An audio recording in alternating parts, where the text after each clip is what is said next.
surveillance system has identified a fourth positive case of COVID-19.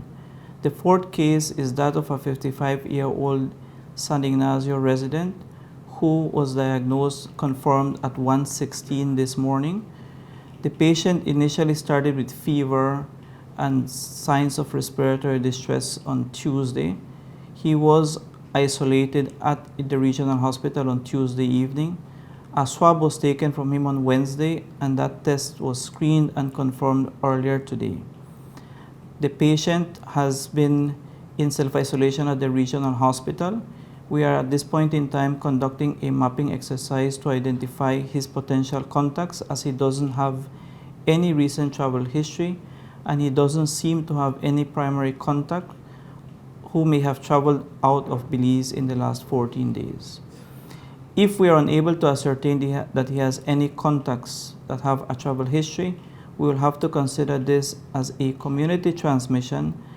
That should be determined by the end of today. If in point of fact it is the first case of a community transmission, then we will have to reclassify and give instructions as to how we will handle the potential cases. We do know that the patient had been seen at a private institution on Sunday and at another private institution on Tuesday, where he was referred for care at the Western Regional Hospital. The patient is currently, as I had said, in self-isolation. Antibiotics were started on him, and his clinical management will be reviewed later on today. By the end of today, we should be able to come back to you to have a determination as to what this potential case brings and how it changes the epidemiological aspect in terms of handling future cases. For now, the same measures that we have been highlighting from late January remain. If you don't need to be out on the street, please don't be out on the street.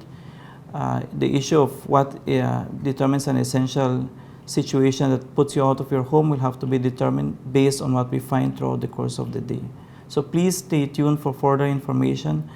Please don't be causing any kind of situation for healthcare workers as they do the investigation across 2 districts and throughout the course of the day.